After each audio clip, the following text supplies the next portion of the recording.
इस बिजनेस के बारे में बोलने की इच्छा इतनी होती है कि बोलने की इच्छा ही खत्म हो जाती है। और कहते हैं कि silence is the best way to express anything. लेकिन एक शायर की बात मुझे याद आती है और इस बिजनेस के लिए कितना सही है वो। एक दिन खुदा से मेरी मुलाकात हुई। मान लीजिए एक दिन खुदा से मेरी मुलाकात हुई, थोड़ी ही सही पर बात हुई। मैंने उनसे पूछा ये बिजनेस कैसा है? उन्होंने बोला रिश्ता बनाए रखना बिल्कुल मेरे जैसा है, रिश्ता बनाए रखना बिल्कुल मेरे जैसा है।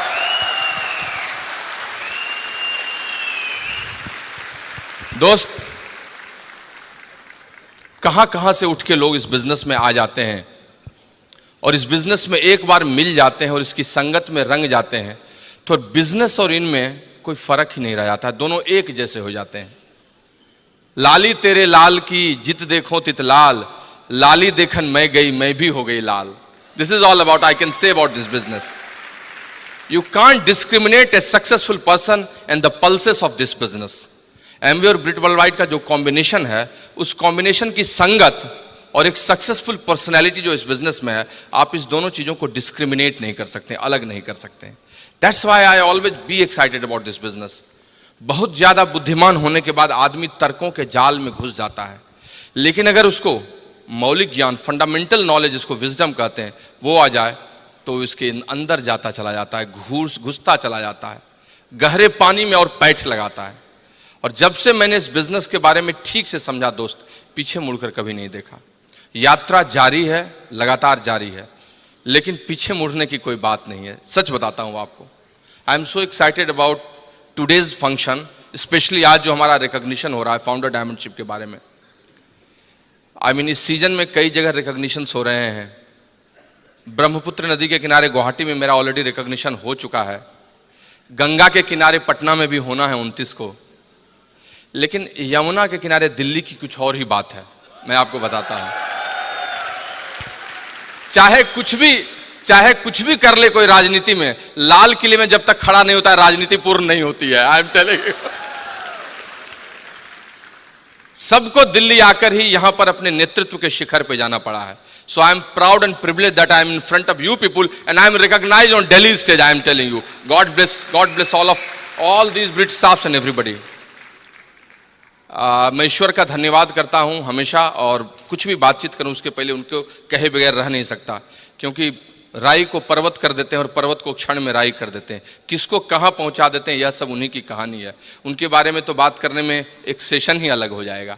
सबसे पहले उनको धन्यवाद, जिन्होंने, अनुराग कह रहे थे 84 लाख योनि में ये योनि दी, तो उनको सबसे पहले धन्यवाद जिन्होंने स्वस्थ शरीर सन्मति दिया, इस आर्यावर्त में भारतवर्ष, अखंड भारतवर्ष में जन्म दिया, पैदा किया और इतना स्वस्थ सब कुछ दिया ताकि कुछ कर सके। I am so blessed. I mean the blessings always comes from. एक जोरदार ताली दीजिए ऊपर वाले उस ईश्वर के लिए।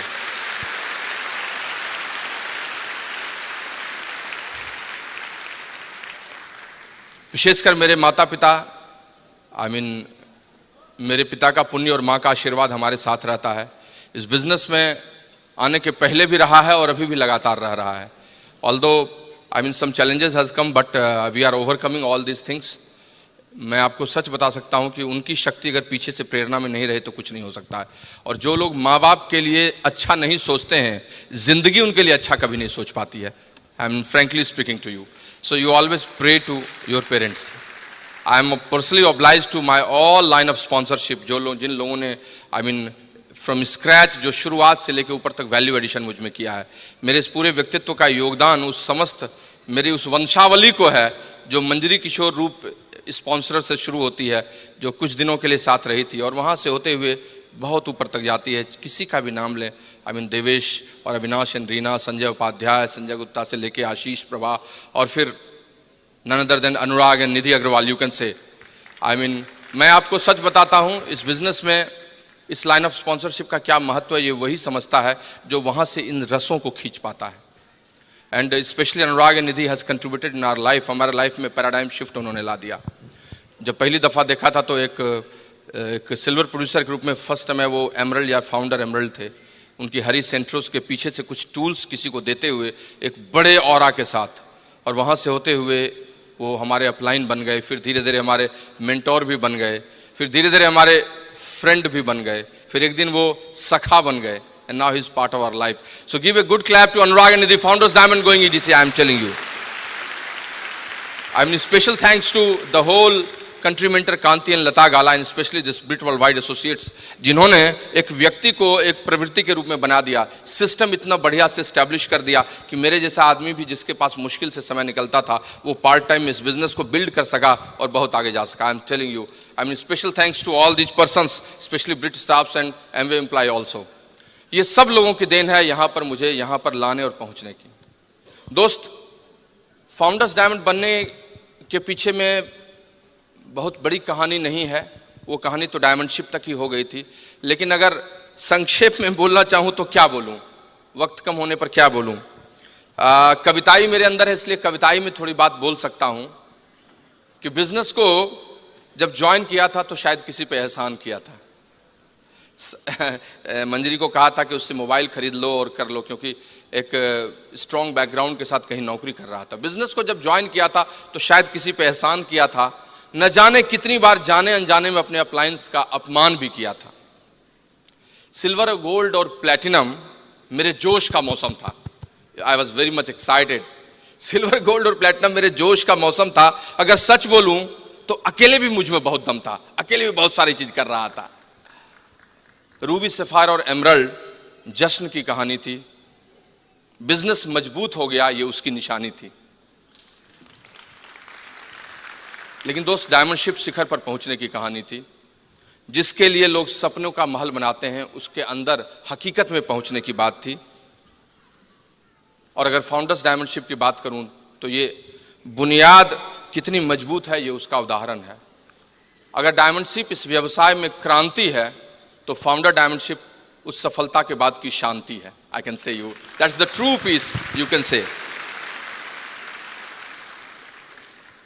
नाम प्रियमवत सुनीता, बिहार में पैदा हुआ, भागलपुर में पढ़ा लिखा, बेगूसराय मौलिक जिला था जहां जन्म लिया. पिता प्रोफेसर थे, 4 भाई 2 बहन, कहानी आप जानते हैं. बचपन से ही खेलने और सपने देखने दोनों के में मजा बहुत आता था. पढ़ाई सिर्फ इसलिए कहता था क्योंकि एक मजबूरी थी. माँ का मार और त्वचा मेरी थोड़ी संवेदनशील थी, फेल न हो जाऊं, पीछे न हो जाऊं, इसका डर था, इसीलिए पढ़ाई की. खूब अच्छी पढ़ाई की, इंजीनियरिंग में गया, +2 किया, उसके बाद इंजीनियरिंग का 4 साल बहुत मस्ती किया. वहाँ से निकल के अच्छी नौकरियाँ मिली, नौकरियों को किया, फिर और अच्छी नौकरी की तलाश में गया, सिविल सर्विसेज किया, सिविल सर्विसेज में क्वालिफाई किया, अच्छी नौकरी भी मिल गई और फिर लगा जैसे कि पूरी जिंदगी बदल गई. लेकिन दोस्त, ऐसा कुछ नहीं हुआ. औसत मध्यवर्गीय जिंदगी की तलाश औसत मध्यवर्गीय जिंदगी में ही छिप जाती है. हम भी 3-4 वर्षों में समझ गए कि जिस ट्रेन पे चढ़ा हूं उसकी रफ्तार 120 किलोमीटर पर आवर है और 250 किलोमीटर पर आवर या 50 किलोमीटर 500 किलोमीटर पर आवर से ये ट्रेन चल नहीं सकती है. तो इस ट्रेन से जितने देर में सफ़र पूरा किया जा सकता है वहीं तक जा पाऊंगा, चाहे ट्रेन में बैठे रहूं, सोऊं या खूब दौड़ूं. और जिस दिन ये बात समझ में आ गई, अंदर से मन उदास हो गया. लेकिन और क्या करता, best of the best education किया ही था, best of the best job लिया ही था. विकल्प कुछ समझ में नहीं आता था. उदारीकरण का ऐसा माहौल नहीं था, बिहार में ऐसा वातावरण नहीं था. और सिवाय इसके कि अपनी नौकरी में ही अपने आप को समझा के रहूं, छोटे छोटे ताजमहल को खोजूं, बड़े ताजमहल देखने के बदले सारी चीज़ों को छोटा कर लूं और अपनी ज़िंदगी में यही समझूं कि इतना भी कोई कुछ कैसे कर पाता है. बस इसी में अपने आप को बंद कर लिया था. दोस्त, जिंदगी हाँफ रही थी, भाग रही थी, लेकिन जिंदगी को कोई उत्तर देने वाला नहीं था.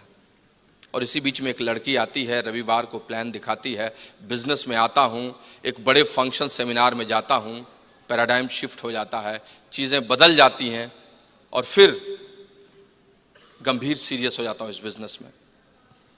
दोस्त, एक शब्द है जिसको कहते हैं देखना और एक दूसरा शब्द है जिसको कहते हैं दृष्टि, विजन. देखता बहुत है लोग, लेकिन दृष्टि बहुत कम लोगों के पास होती है. और दृष्टि जिस दिन आदमी को मिल जाती है, आदमी उसी दिन से निर्णय लेता है किसी चीज के बारे में.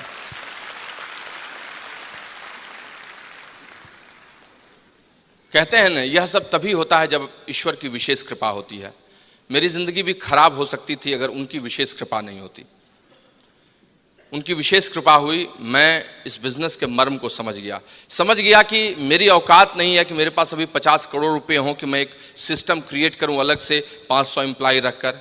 मेरी औकात अब नहीं रही कि मैं सचिन तेंदुलकर या अमिताभ बच्चन अचानक से बन सकता हूं। लेकिन हाँ, इस बिजनेस ने जो टाइम कंपाउंडिंग का एक सिस्टम क्रिएट करने का तरीका सिखाया है, जहां मैं बचे समय में मेहनत करूं और मेहनत करके 2-3 घंटे रोज लगा के आगे बढ़ूं, तो शायद आने वाले दिन में एक ऑर्गेनाइजेशन स्टैब्लिश कर सकता हूं और फिर धीरे धीरे वहीं पहुंच सकता हूं, उसी एंटरप्रेन्योरशिप को ले सकता हूं जिसकी चाहत सबको होती है।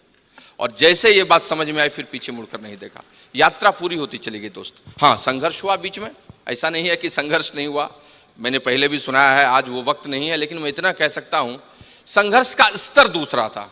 ऐसा नहीं था कि पैसे की कमी थी या ऐसा नहीं था कि काम करना मुझे नहीं आता था, लेकिन अंदर का संघर्ष बहुत था। लोगों की आलोचनाओं को सुनना था, लोग कुछ न कुछ बोलते थे, लीक से हटकर चलने पर लोगों का दृष्टिकोण शुरुआती दौर में अलग होता है, जब आप सफल हो जाते हैं तब दूसरा हो जाता है। वो सब चीजें थी। उनका संघर्ष बहुत बड़ा था। लोग कहते थे, प्रेमवत क्यों साबुन बेचते हो, इतने अच्छे अधिकारी हो, क्या कम गया है तुमको, कुछ दूसरा काम करो। लोग कहते थे, भाग रहे हो पैसे के पीछे में। लोग भौतिकवादी समझने लगे। लोगों के दिमाग में चला गया कि ये अपनी जिंदगी को बर्बाद कर रहा है। और इन आलोचनाओं से बचने का तरीका बड़ा मुश्किल होता है दोस्त। लेकिन जब आपकी बात आपको समझ में आ जाए और अगर आप लक्ष्य पे लगे हुए हैं, तो फिर आप लोगों की आलोचनाओं को नहीं देखते हैं, इधर उधर नहीं देखते हैं, आप सिर्फ अपने लक्ष्य की ओर देखते हैं। आप सिर्फ उन्हीं चीजों को फोकस करते हैं जिससे आप ग्रोथ ले सकते हैं। निराला ने एक बड़ी अच्छी कविता लिखी है उन यूथ्स के लिए, उन युवाओं के लिए जो आगे बढ़ना चाहते हैं और इधर उधर नहीं देखते हैं। मैं आपको सुनाता हूं। उन्होंने लिखा है कि युग का जुआ मत देख दाएं और बाएं, don't see left and right, मत देख दाएं और बाएं, झांक मत बगलें, न अपनी आंख कर नीचे। अगर कुछ देखना है तो देख अपने वो वृषभ कंधे, जिन्हें देता चुनौती सामने तेरे खड़ा युग का जुआ। अपने कंधे को देखो, अपने स्ट्रेंथ एंड वीकनेसेस को देखो, वही तुमको वही आप आगे ले जाएगा। दोस्त, सपने को मरने नहीं देना है, उस समय लक्ष्य की ओर चलना है। और सपने मर जाते हैं तो व्यक्ति ही मर जाता है। उपास ने कहा है ना कि आदमी रोज दफ्तर जाने से नहीं मरता है, आदमी कम खाने से नहीं मरता है। रोज जाइएगा दफ्तर तो मर नहीं जाइएगा आप। आदमी रोज दफ्तर जाने से नहीं मरता है, आदमी कम खाने से नहीं मरता है। लेकिन जिस दिन उसके सपने मर जाते हैं, आदमी उसी दिन मर जाता है। लाश चलती है, उसके बाद लाश सरवाइव करती है। मैंने उसी दिन से निर्णय लिया, संघर्ष से निकला, संघर्षें हुई, बहुत सारी बातें हुई, स्पेशली एमरल्ड से डायमंड और डायमंडशिप से फाउंडर डायमंडशिप में बहुत चीजें देखा। बहुत सारे स्लाइड्स हैं, जिन स्लाइड्स को मैं दिखाऊं तो आपको मजा आएगा, देश ही रहेगा, अच्छा लगेगा। एक बड़ा सक्सेसफुल ऑफिसर जिसके कमरे में 40 लाख से नीचे टैक्स देने वाला आदमी नहीं अंदर जाता हो, वो रात को 1 बजे 1:30 बजे जाड़े में एक 3rd क्लास के कूपे में, चूंकि उसको सवेरे 7 बजे भागलपुर में मीटिंग लेनी है, उसमें 2 बॉगी के चेयर्स के बीच में ऐसे ठंड से बचते हुए सिकुड़ के जा रहा हो और सवेरे मीटिंग लेने जा रहा हो। जो एलएस ट्रिप से फ्लाइट से आ रहा हो, उसके पास समय की कमी हो, फिर कलकत्ता से फ्लाइट पकड़ के रांची चला जा रहा हो, वहां मीटिंग लेके नाइट आउट्स करके 4 बजे सवेरे बस में लग के फिर पहुंच रहा हो और सीधे ऑफिस जा रहा हो। These were struggles, my struggles were और डिफरेंट टाइप। मैं रात को शनिवार की रात की फ्लाइट पकड़ता था पटना से और रात को लैंड करता था दिल्ली में, और सोमवार की पहली फ्लाइट पकड़कर फिर पहुंच जाता था और अपने दफ्तर में रहता था। नहाना बाद में होगा, देखा जाएगा। ठंड के दिन में ऐसे भी कितने लोग नहाते हैं। एक बार एक रेक्सोना की लड़की ने एक मार्गो के लड़के से प्रेम कर लिया। रेक्सोना की लड़की ने मार्गो के लड़के से प्रेम कर लिया। उसने कहा, आई लव यू, मैं तुमको अपना लाइफ बॉय बनाना चाहती हूं। दोनों में प्यार पियर्स की तरह साफ और सफेद था। फिर दोनों की शादी ब्रिज के गार्डन में हुई, जिसमें लक्स, फा, विवेल सब लोग आए, और शादी के बाद दोनों के जुड़वा बच्चे हुए, जिसका नाम जॉनसन एंड जॉनसन था।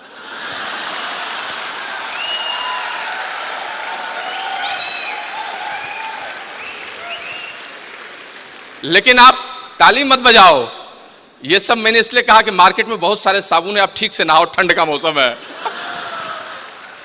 तो नहाना थोड़ा कम भी हो जाए, लेकिन संघर्ष का समय निकल जाए, वो बहुत बढ़िया था। दोस्त, संघर्षों का स्तर अलग अलग होता है, किसी को पैसे कम है, किसी को समय कम है, किसी का संघर्ष दूसरे ढंग का है। हमने भी संघर्ष देखा और संघर्ष से निकलते चले गए। जिंदगी ठहरी नहीं, काम करते रहे, काम करते रहे, काम करते रहे। बहुत बड़ी टीम हुई, फिर डायमंड क्वालिफिकेशन में गए। उस समय 60 किलोमीटर दूर ट्रांसफर था, उसमें भी काम करते गए। और दोस्त, महत्वपूर्ण यह होता ही नहीं है कि आपको कहाँ पहुंचा दिया गया है, महत्वपूर्ण यह है कि आप तन मन धन से इस बिजनेस के क्वालिफिकेशंस के लिए लगे हुए नहीं।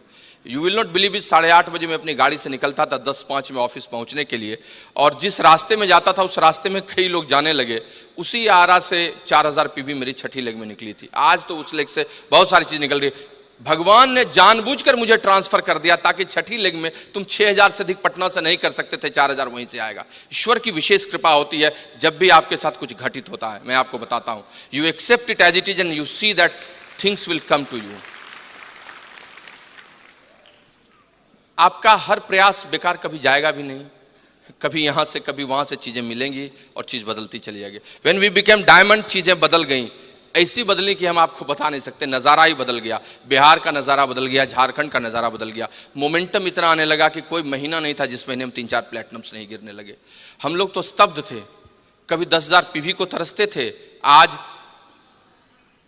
टोकरी में पिन बरसते हैं। The only difference is that. कैसे ये बदल गया, सब कुछ बदलता चला गया और फिर चीज़ें बदलने लगेंगी, कंसोलिडेशन होने लगे, जिंदगी का नज़रिया बदल गया, हम लोग सक्सेसफुल लगने लगे, फिर फाइनेंस बहुत बदल गया, पैसे का स्तर बदल गया, जीवन बदल गया, चरित्र बदल गया, व्यक्तित्व बदल गया, घर बदल गया, गाड़ी बदल गई, सब कुछ होने लगा। ये सब कुछ इसी का साइड इफेक्ट्स था। मैं आपको बता नहीं सकता हूं कितनी अच्छी जिंदगी हो गई उसके बाद। मैं बहुत ही शेयर नहीं कर सकता बिकॉज ब्रिट ने मुझे कुछ टॉपिक्स भी दे दिया है बोलने के लिए। सो मैं आपको सिर्फ इतना बता सकता हूं कि दोस्त, एक संपूर्ण व्यक्तित्व के लिए 3 चीजें बहुत जरूरी होती हैं जो आपके चरित्र का निर्माण करती हैं। आपका वर्क एथिक्स, आपकी पर्सनैलिटी जिसमें एक्सटर्नल इंटरनल दोनों है, और सबसे अधिक आपका कंडक्ट और एटीट्यूड जो होती है। इस तीनों को मिलाकर एक सुंदर व्यक्तित्व का निर्माण होता है। इस बिजनेस ने मेरे चरित्र को भी बदल दिया, मेरी कार्य क्षमता को बदल दिया, वर्क एथिक्स को बदल दिया, और मेरे यू कैन से दैट जो सोच का नजरिया था, एटीट्यूड और कंडक्ट, उसको भी बदल दिया। और ये सब यहीं से हुआ दोस्त, सब यहीं से हुआ। आज हम मस्ती करते हैं, घूमते हैं, क्या एलएस ट्रिप की कहानी सुनाएं और क्या घूमने की बात करें, वो सब बात करने में मुझे बहुत मजा आता है। And I will say that जिंदगी इतनी अच्छी हो गई कि हम आपको बता नहीं सकते। पिछले साल जब हम लोग फाउंडर डायमंडशिप ट्रैक कर रहे थे तो सुनीता की बड़ी इच्छा थी कि प्रेमवत तुम थोड़ा मेहनत करो तो तुम इस बार फाउंडरशिप चले जाओगे। मैंने थोड़ा जोर लगाया, नीचे में दिन और भोर लगाया और सबके अंदर में एक नया पलीता डाला, चीजें बदलती चली गई। विद गॉड्स ब्लेसिंग अभी we are just sitting on exploding business. We cannot forecast how many platinums are coming from September. Every month new platinums, new qualification has been started. और ऐसा माहौल हो गया है कि जिसकी कल्पना हम नहीं कर सकते। सब ऊपर वाले की कृपया, इस ब्रिट वर्ल्डवाइड का एसोसिएट और ये सारे लाइन ऑफ स्पॉन्सरशिप का कमाल है। मैं आपको बता नहीं सकता। Yesterday night I had coffee with my upline Avinash ji and I was talking so much things for 1.5 hour. We were staying in Dwarka और वही बोल रहे थे कि एक समय था जब 15% पर थे तो कैसे बात करते थे, एक समय था जब फाउंडर्स प्लेटिनम जा रहे थे तो अनुराग जी कैसे ड्रीम बिल्ड करते थे, और एक समय है जब इन सब चीज़ों को सुनाने के लिए, आपका रिस्पेक्ट पाने के लिए कैसे काम करते हैं।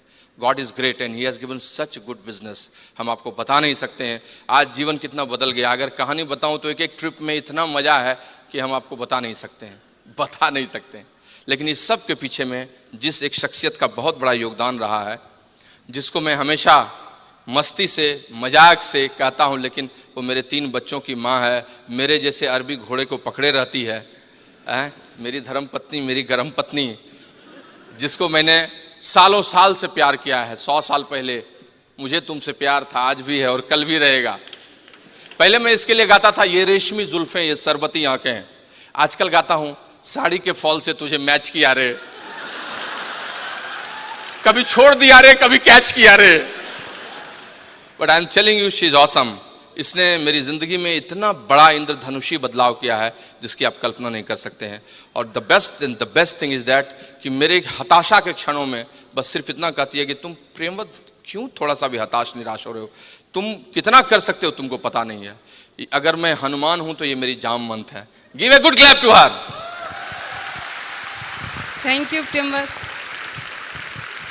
Hello friends, good evening. नाम सुनीता प्रियमवत और मैं भी बिहार से ही बिलोंग करती हूँ और बहुत मज़े में लाइफ चल रही है। मैं थोड़ा सा अपना स्टोरी बताऊंगी, टाइम बहुत कम है और थोड़ा सा टॉपिक पे भी बात करूंगी। और मैं भी मिडिल क्लास फैमिली से ही बिलोंग करती हूँ और बहुत अच्छे डिसिप्लिन लाइफ मैंने बिताया है और अच्छे से पढ़ाई लिखाई की। और पहले प्रियमवत फ्रेंड्स थे, बाद में मेरे जीवन साथी हो गए और लग रहा था कि सब कुछ मिल गया, क्योंकि बचपन से मैं बहुत ड्रीमर तो नहीं थी, ऐसा नहीं लगता है अभी भी मुझे, बट समझदार ज़रूर थी। लगता था एक लाइफ पार्टनर बहुत अच्छा इंसान होना चाहिए, उसके बाद सारे ड्रीम्स खुद निकलने लगते हैं और पूरे हो जाते हैं।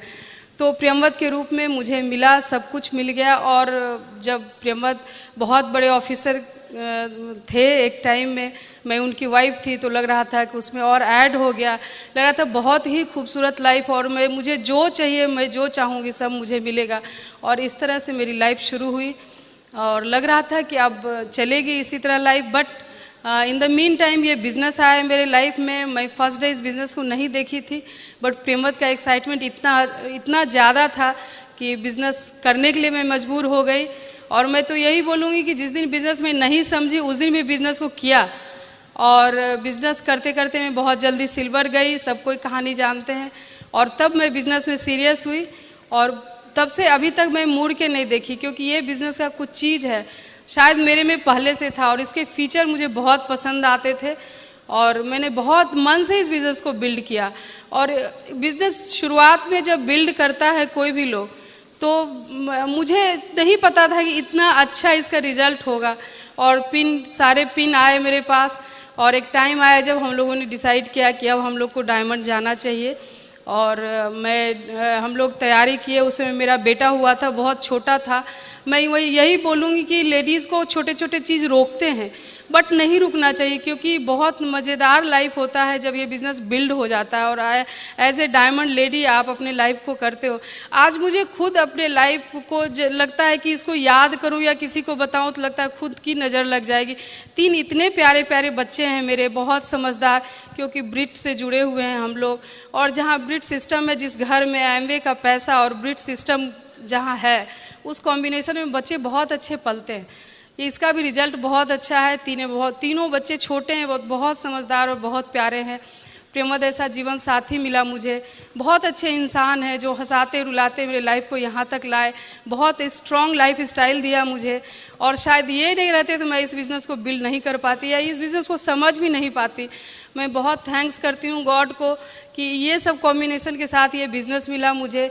और मैं ऐसे ही डिसीजन लेके डायमंड गई और बहुत छोटे छोटे काम करने होते थे उस समय और बहुत सेक्रीफाइस किए हमने भी।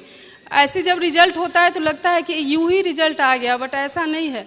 सबों को वही जीरो से शुरू होना होता है और बहुत चीज़ छोड़ना होता है, बहुत चीज़ के लिए रोना होता है, तभी अच्छे रिजल्ट्स आते हैं। और हमने बच्चों को भी बहुत छोड़ा, बच्चों के चीज़ों को छोड़ा, पोस्टपोन किया और आज इतना एंजॉय कर रहे हैं बच्चे हम लोगों के साथ। तो मैं यही बोलूँगी, कभी भी छोटे छोटे चुनौती को अपने लाइफ में नहीं आने दीजिए। इस बिज़नेस को खूब मन से बिल्ड कीजिए। भगवान ने आपको स्पेशल बनाया है और स्पेशल ये बिज़नेस आपके हाथ में दिया है। और ये बिज़नेस बनाते बनाते बिज़नेस का महत्व भी समझ में आता है। शुरुआत में आप बहुत नहीं समझते हैं। मैं सबको यही बोलती हूँ कि बिज़नेस बिल्ड करो, समझ जाओगे ये बिज़नेस क्या है। और मैं ऐसे ही थोड़ा सा बताना चाहूँगी कि डायमंडशिप हुई और लगातार डायमंडशिप मेरी हुई, लगातार हुई 2-3 साल। तो लास्ट ईयर हम लोगों ने सोचा कि इसे फाउंडर्स भी हम लोग जा सकते हैं बड़े इजीली। जब डायमंडशिप हम लोग की हो जाती है तो थोड़ा सा एफर्ट लगा के हम लोग फाउंडर्स भी जा सकते हैं। तो हम लोग फाउंडर्स की तैयारी की और बड़ा इजीली हम लोग फाउंडर्स भी चले गए। तो थोड़ा सा मैं टॉपिक पे बात करूँगी कि डायमंड गए तो क्वालिफिकेशन और रीक्वालिफिकेशन पे मुझे 2 लाइन बात करना है कि क्वालिफाई हम करते हैं जब डिसीजन लेते हैं तो अपने को जोड़ते हैं और उसमें कुछ लोगों को ऐड करते हैं जिससे पीवी आता है, कुछ लोग आते हैं अच्छे अच्छे, तो ऐड करके हम उस साल डायमंड जाते हैं। बट रीक्वालिफाई होने के लिए हमने उन्हीं नए नए लोगों को जिनको ऐड किया था बिल्ड किया अगले साल, तो रीक्वालिफिकेशन बहुत ईजिली हो जाता है। तो मैं यही मैसेज दूंगी कि आप एक बार लोगों के साथ क्वालिफाई करो और रीक्वालिफाई करने के लिए उन नए लोगों को बिल्ड करो। बहुत मज़ेदार बिजनेस होगा, बहुत स्ट्रॉन्ग बिजनेस होगा। बहुत अच्छा लगा बात करके, फिर थोड़ी बात करेंगे आप लोगों से और all the best wish you all. और आप लोग खूब खूब जो चाहे इस बिजनेस में खूब मन से बिल्ड करें और जो चाहे सब पाए। भगवान आपके साथ है। Thank you, God bless you. दोस्त 2009 में 2009 आई बिकेम डायमंड, और उसके बाद ये क्वालिफिकेशंस रिक्वालिफिकेशंस में बदलता चला। आई काउंसल्ड विद माय अपलाइन, और जो सबसे बड़ा रिवॉर्ड इस बिजनेस ने मुझे दिया, जिसकी तलाश में मैं था, जिसको मैं चाहता था, मेरा ड्रीम ही था। मैं ऐसा नहीं था कि मुझे नौकरी बुरी नहीं लगती, आई एम प्राउड ऑफ दैट, या ऑफिस जाना डिसिप्लिन अच्छा लगता है, लेकिन अपनी शर्तों पर। I had always dream that I should have my own office, secretary, HR wing, everything. लेकिन वो कैसे संभव था? until unless I will not be free from job, free from my government job। और दोस्त 2011 में वो समय आया जब सच्ची में आज़ादी मिली। इस बिजनेस का जो ट्रू अकॉम्प्लिशमेंट है that I took in March 2011, जब हमारे अपलाइन ने कहा कि your all legs are done and everything is going ahead, now you can take. और तब 2011 में जाकर मैंने अपने प्री बॉस को एक प्रेम पत्र थमाया, जिसमें लिखते हुए कि महोदय, आपसे सविनय निवेदन है कि आपने बहुत दिनों तक योगदान दिया, मैंने सेवा की 14 वर्षों तक, अमूल्य प्राप्ति और उपलब्धि भी आपसे हुई, लेकिन अब क्या करूं, बड़े दुख के साथ सूचित करना है कि मेरा टर्नओवर बहुत बड़ा हो गया है। बिजनेस में बहुत प्लैटिनम्स, एमरल्ड्स हो गए हैं, और अब वक्त है जब मैं आपसे विदा लूं। कृपया कारण नहीं पूछिएगा, लेकिन अगर उत्सुकता बनी रहे तो 11 बजे रविवार को रविंद्र भवन में ओपन मीटिंग में आ जाइएगा।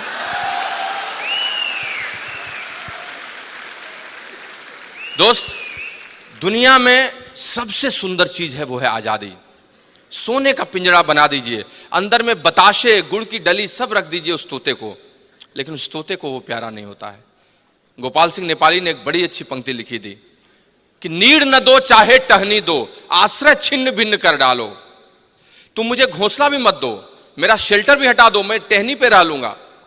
एक चिड़िया की पुकार थी, नीड़ न दो चाहे टहनी दो, आश्रय छिन्न भिन्न कर डालो, लेकिन पंख दिए हैं तो आकुल उड़ान में विघ्न न डालो। अगर पंख दिए हैं तो उड़ने दो, जहां तक जाना चाहता हूं, जितना आसमान तय करना चाहता हूं। दोस्त, विद गॉड्स ब्लेसिंग मैंने उसी दिन दिया सब कुछ और बताया कि भाई ये ले अपनी लकुटी कमरिया, बहुत ही नाच नचायो। अब मैं नाचने वाला नहीं हूं। जयराम जी की।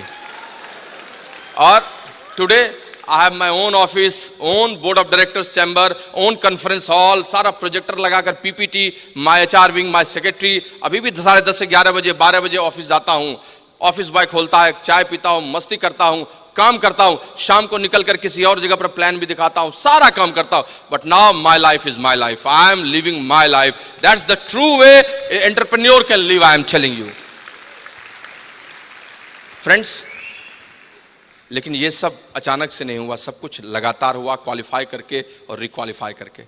I can't, share all those topics in, 9-10 minutes, but I can say some glimpses to you. Qualification किसको कहते हैं? क्वालिफिकेशन करते हैं आप किसी भी पिन के पैरामीटर्स को पूरा करते हैं। तो प्लैटिनम 6 महीना 10,000, एमरल्ड 3,10,000 6 महीने, डायमंडशिप 6,10,000। लेकिन क्या इसी को क्वालिफिकेशन कहते हैं? नहीं। क्वालिफिकेशन का मतलब किसी के लिए होता है ईयर ऑफ हंगर, भूख का वर्ष। क्वालिफाई किसी साल वही करता है जिसके लिए वो साल भूख का साल होता है, ईयर ऑफ हंगर होता है। क्या आपका है? आप क्वालिफाई कर जाइएगा। उसको करने के लिए एक डीपीआर बनाइए, डिटेल प्रोजेक्ट रिपोर्ट बनाइए, फुल थ्रॉटल एक्शन कीजिए और पीछे से बैकअप भी रखिए, कहीं ये गड़बड़ हुआ तो ये नहीं, तब आप उस साल क्वालिफाई कर जाइएगा। What about रिक्वालिफिकेशन? रिक्वालिफिकेशन किसको कहते हैं? वही काम फिर से कर डालिए, 10,000 पीवी फिर से 6 महीने अगले साल कर डालिए। लेकिन क्या यही रिक्वालिफिकेशन का मतलब होता है? ये तो सरफेस का मतलब है, ऊपर का मतलब है, अंदर का कुछ और मतलब है। अंदर का मतलब है फिक्सिंग योर बिजनेस वॉल्यूम। ये दूसरा लेयर है रिक्वालिफिकेशन का। अगर आप बिजनेस वॉल्यूम को फिक्स करने में सक्सेसफुल हो जाते हैं तो आप रिक्वालिफाई हमेशा करते हैं। लेकिन क्या यहीं तक बात खत्म हो जाती? नहीं, तीसरा लेयर भी है। तीसरा लेयर क्या है?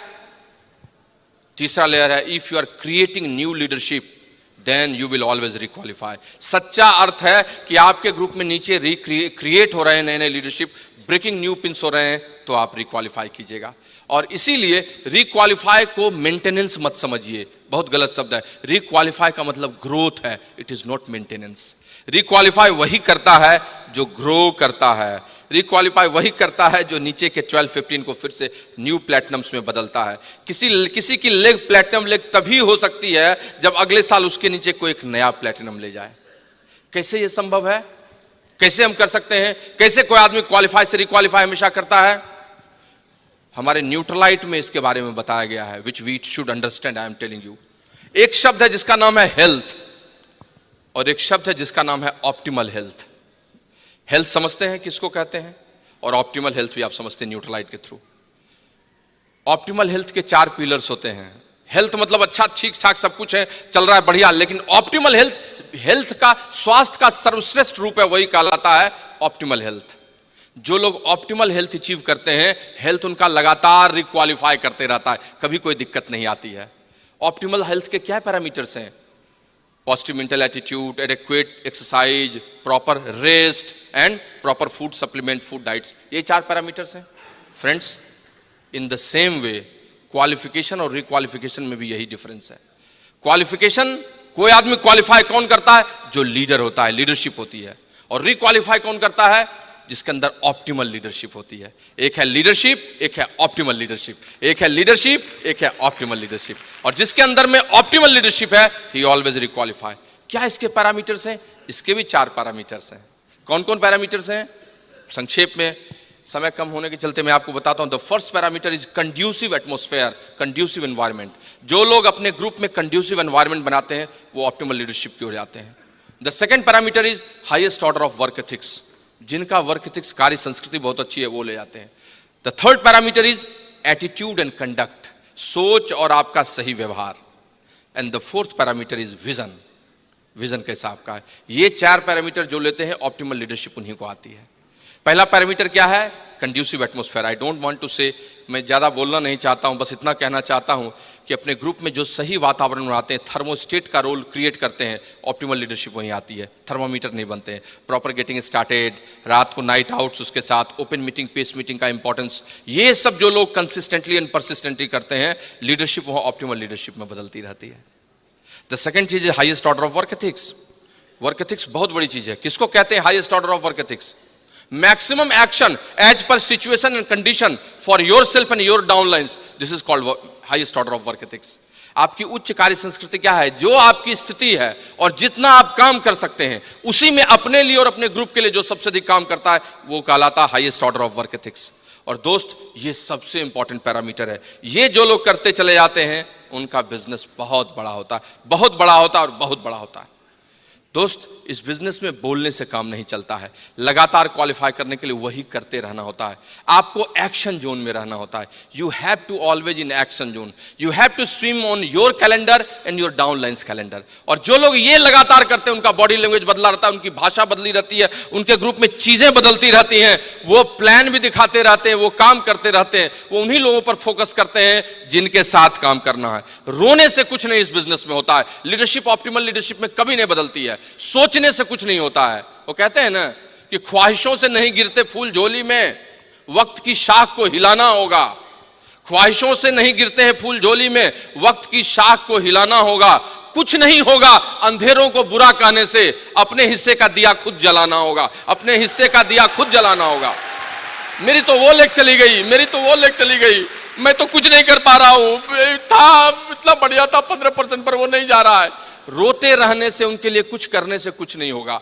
वो 15% कभी नहीं जाएगा। वो आपके जीवन का बेताल है जो नहीं जाना चाहता है। You have to go in width, you have to go in width, you have to create again leadership. वो बैठा रहेगा, कर लो ना, मैं तो, तुम कितना भी सोचो, मैं तो जाऊंगा ही नहीं, प्लेटिनम एमराल्ड कैसे जाओगे? और आपके कंधे पर फिर बैठेगा वो ससुरा कलमुहा। लेकिन अगर आप विड्थ में क्रिएट कर रहे हैं, चीजें कर रहे हैं, प्लान दिखा रहे हैं, लोगों के साथ काम कर रहे हैं, आपके लिए चीजें बदलती रहेंगी। इस बार नहीं, अगली बार, इस बार नहीं, ये कपल, ये कपल नहीं, ये कपल, ये कपल नहीं, ये कपल। डुबकियां तल में गोताखोर लगाता है, जा जाकर खाली हाथ लौट आता है, तो क्या फर्क पड़ता है? डुबकियां तल में गोताखोर लगाता है, जा जाकर खाली हाथ लौट आता है। मिलते न सहज ही मोती उसको पानी में, बढ़ता दूना उत्साह इसी हैरानी में। लेकिन मुट्ठी उसकी खाली हर बार नहीं होती है, कोशिश करने वालों की हार नहीं होती है। The person who shows plan, they rock there, they always rock.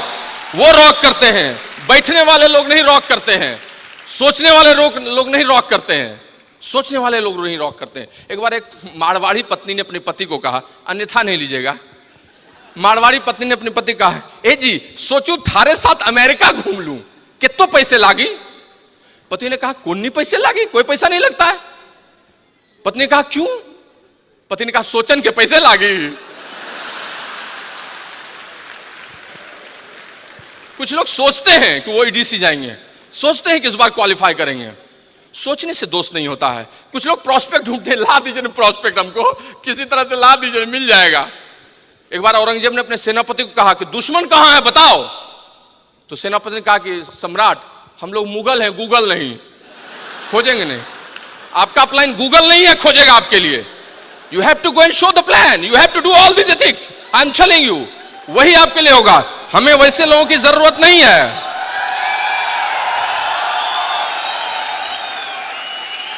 हमें वैसे लोगों की जरूरत नहीं है जो स्टैंडिंग ऑर्डर पर हैं, जो ओपन मीटिंग में आते हैं, प्रोडक्ट यूज करते हैं लेकिन प्लान नहीं दिखाते हैं। हमें वैसे लोगों की जरूरत है जो 7 बजे 7:30 बजे रोहिणी से चलकर अपने घर लौटते हैं गुड़गांव, लेकिन हाथ धोते हैं, मुंह धोते हैं, नाश्ता चाय करते हैं और 8 बजे मार्कर बोर्ड लेकर निकल जाते हैं और 10:30 के पहले घर नहीं लौटते हैं। हमें अर्जुन और भीम चाहिए, युधिष्ठिर नहीं जो चिकी नौकी अच्छा कच्चा बोले आप बहुत बढ़िया अपलाइन है और काम नहीं करें। We need Arjuna and Bhima who shows plan and shows plan. वही करते हैं काम। पुरुषार्थी लोगों की आवश्यकता है इस बिजनेस में। हमें उनकी नहीं जो कमजोर भेड़िया बकरे की तरह मिमियाने वाले लोगों की जरूरत है। हमें उन लोगों की जरूरत है, वो काम करने वाले हैं जो थकते नहीं। दैट आई मीन टू से दोस्त, मल्टीप्लिकेशन करना होगा आपके वर्क एथिक्स का। 2 लेग प्लेटिनम है सर, क्या करें, समय नहीं मिलता है। तीसरे पे काम करना होगा, कभी वहां जाना, कभी वहां जाना, कभी वहां जाना। आपको उस तरह से काम करना होगा जैसे मल्टी गैस बर्नर होता है, जिसमें 4 चूल्हे जल रहे हैं, एक पे ये, एक पे वो, एक पे सब्जी चल रही है, उधर रोटी बन रही है, वो करना होगा। एमरल्ड के ग्रुप में जाकर टीम मीटिंग लेनी होगी, फाउंडर्स प्लेटिनम के लिए पेस लेनी होगी, तीसरे लेग में जाकर ग्रुप मीटिंग करनी होगी, 5वें 6ठे के लिए खुद प्लान दिखाना होगा, 7वें 8वें के लिए रोना होगा, लड़ना होगा, डेमो करना होगा, फिर दौड़ के वहां जाना होगा, फिर दौड़ के यहां आना होगा, फिर सेकंड में करना होगा। जैसे हर चीज में हलवाई चला रहा है दौड़ दौड़ के, वैसे 6 लेग को चलाते रहना, and then your diamond ship will come. I am telling you, that is multiplication of work ethics. The degree of success comes on impact of masses. आप मासेस पर क्या इंपैक्ट डालते हैं, आपके सक्सेस की डिग्री उसी से आती है। And friends, I am telling you, आपको इन चीजों को समझना होगा। कितनी लेग्स बैठी हुई है, कितनी लेग्स पे आप काम कर रहे हैं। These are going to categorize your strength and weakness. अपने 9% को निकालिए अदर से, वीक लेग्स में घुसिए, डेली मॉनिटरिंग कीजिए। If you want to go founders, सितंबर, अक्टूबर, नवंबर, दिसंबर को लॉक कीजिए 4 महीना लगातार, then you will see the consequences of your business. I am telling you, that's give you the real result. The third parameter is attitude and conduct. समय नहीं है इसलिए बस इतना बोल सकता हूं कि अच्छी सोच, अच्छा व्यवहार आपका है। एटीट्यूड बहुत बढ़िया, पॉजिटिव, विनिंग, एवरीथिंग। रोने से कुछ होता नहीं है, रोने वाला यहाँ जीतता भी नहीं है। कंडक्ट का मतलब क्या है? यहाँ कंडक्ट से क्या मतलब लगाते हैं? कंडक्ट का मतलब है आप कंपैशनेट है कि नहीं, आप लोगों के लिए बढ़िया सोचते हैं कि नहीं, आप गिविंग फॉरगिविंग करते हैं कि नहीं, आप कार्डिनल रूल्स फॉलो करते हैं कि नहीं, एबीओ की स्ट्रेचिंग आपने छोड़ दी है कि नहीं, लोगों को मना करते हैं कि नहीं, शॉप सेलिंग को खराब आप कहते हैं कि नहीं। आपका कंडक्ट ही आपको अंत में बचाएगा। मैं आपको बोलता हूं, शिखर पर आदमी अकेला होता है, जिग जैगलर से सी ऑन टॉप। शिखर पर आदमी अकेला होता है और बहुत सारी नेगेटिविटी होती है। अपने कंडक्ट से आदमी सिर्फ उस नेगेटिविटी को काटते रहे तो उसका बिजनेस उसी रफ्तार से चलता रहेगा। ऑप्टिमल लीडरशिप तभी आती है। And the last but not least, that is vision. आपने कितना बढ़िया काम किया है, सब कुछ ठीक है, लेकिन आप एक मैकेनिक की तरह, एक मशीन की तरह आप 10,000 पी बनाते रहेंगे, लेकिन बहुत बड़ा बिजनेस तभी होगा जब आपके पास एक दृष्टि होगी, ऑप्टिमल लीडरशिप होगी, तभी आप लगातार रिक्वालिफाई कीजिएगा। 2018 में आपका कैसा बिजनेस होगा, 2020 में आप क्राउन रहिएगा, आपके ग्रुप में 50 डायमंड्स रहेंगे, उसकी मीटिंग करते रहिएगा। क्या आप ये सोचते हैं, क्या आप ये सोचते हैं कि ऑस्ट्रेलियन ग्रास पर आप अपनी पत्नी के साथ चाय पी रहे हैं और 7 तारीख को आपकी 9 लेग क्वालिफाई कर रही है और 2017 में आप मजा कर रहे हैं ट्रिपल बन के? क्या आपका विजन ऐसा है? क्या आपका विजन ऐसा है कि 10,000 करोड़ का टर्नओवर एमवे का हो रहा है, आपका 1,000 करोड़ का टर्नओवर होगा? क्या आप सोचते हैं कि इकोनॉमी की ग्रोथ जैसी है वैसा मेरा डाइवर्सिफिकेशन है? क्या आप इस बिजनेस के बारे में, अपने बच्चों के बारे में, परिवार के बारे में समेकित रूप से ऐसा सोचते हैं? अगर आप ऐसा सोचते हैं तो ये बिजनेस आपको हमेशा ऑप्टिमल लीडरशिप देगा। आपका विजन आपको लगातार दौड़ाए रखेगा, आगे बढ़ाता रहेगा। और ये दोस्त तभी हो सकता है जब आप अनकंडीशनल लव एमवे से और ब्रिट वर्ल्ड वाइड दोनों से कीजिए। अपने अपलाइन डाउनलाइन से तो कीजिए, लेकिन अनकंडीशनल लव अपने एमवे और ब्रिट वर्ल्ड वाइड से कीजिए। मैं अपनी बात को समाप्त करने के पहले एक अनकंडीशनल लव का एक छोटा सा एग्जाम्पल देना चाहता हूँ, which always gives me inspiration. I am telling you, America में एक माँ थी और उसका एक छोटा सा बेटा था 14 साल का। जब वो 16 साल का हुआ तो उसकी माँ ने उसको एक घड़ी गिफ्ट में दी। और उसको बहुत मजा आया, दोस्तों को दिखाया, खूब खुश हुआ। और दोस्तों ने कहा कि यार जब तुम 18 साल के होगे, एडल्ट फ्रेंचाइजी होगी, तब कितना मजा आएगा, कितना बड़ा गिफ्ट तुम्हारी माँ तुमको देगी। दिन बीतता गया, समय बीतता गया और साल बीतता गया। वो लड़का 18 साल का होने ही वाला था, 2 महीने पहले की बात है। अपने कॉलेज जा रहा था, अचानक घर से निकलते वक्त जोर की बेहोशी, चक्कर आया उसको और गिर पड़ा। उसकी माँ ने देखा और दौड़ते हुए उसको उठाई। तब तक जब तक मैं उठाती वो बेहोश हो चुका था। लेते हुए वो सबसे बड़े हॉस्पिटल में पहुंची, आईसीयू में, और तुरंत फटाफट सारा चीज ईसीजी फिजीजी होने लगा। पता चला सीवियर हार्ट अटैक आया, मैसिव हार्ट अटैक, चारों चैम्बर में। तुरंत ओटी में ले जाया गया, ऑपरेशन की शुरुआत हो गई और 18 घंटे ऑपरेशन चला। Operation was successful. आईसीयू में 10 दिन रखा गया, फिर उसके बाद नॉर्मल में रखा गया और 2 महीने बाद उसे छुट्टी दी गई। जिस दिन वो घर लौट रहा था उसी दिन उसका जन्मदिन था और दौड़ते हुए अपने घर आया ताकि वो माँ से मिले और गले लगाए, गिफ्ट भी लेगा। घर घुसा तो माँ के कमरे में घुसा तो माँ कमरे में नहीं थी। अब निकलने ही वाला था कि वहाँ एक चिट्ठी रखी हुई थी, एक लेटर रखा हुआ था। That was in English, I am translating into Hindi and I am saying to you. माँ ने लिखा था कि बेटा जब तुम इस पत्र को पढ़ रहे होगे तो इसका मतलब है तुम ठीक होके घर आ गए होगे और मुझे कितनी खुशी है मैं तुमको बता नहीं सकता हूँ। ईश्वर की असीम कृपा है कि तुमने नया जीवन पाया है और आने वाले दिनों में तुम केवल सफल ही नहीं बनोगे, सफल इंसान बनोगे। बेटा याद है तुम्हें जब 16वें साल में मैंने घड़ी गिफ्ट दी थी तो तुमने कहा था कि माँ तुम क्या दोगी मुझे 18वें साल में। अभी तुम्हें मैं एक राज का बात बता रही हूँ और वो ये है कि जो दिल तुम्हारे हृदय में धड़क रहा है वो दिल मैंने ही तुमको दिया है, ट्रांसप्लांटेशन के थ्रू तुम्हें ये लगा है। बेटा मैं जानती हूं तुम बहुत अच्छा करोगे और तुम्हें बहुत दुख होगा, लेकिन सच बताती हूं इससे बड़ा कोई गिफ्ट तुम्हारे लिए नहीं हो सकता था। तुम हजारों साल जियो और बहुत अच्छा करो। फ्रेंड्स, उस लड़के की आंखों में खूब आंसू था, लेकिन उस अनकंडीशनल लव के चलते वो बहुत बड़ा आदमी बन गया था। इस एमवे और ब्रिट वर्ल्ड वाइड के अनकंडीशनल लव को आप भी लीजिए और आप इस बिजनेस में सबसे बड़े पिन पर जाइए। God bless you.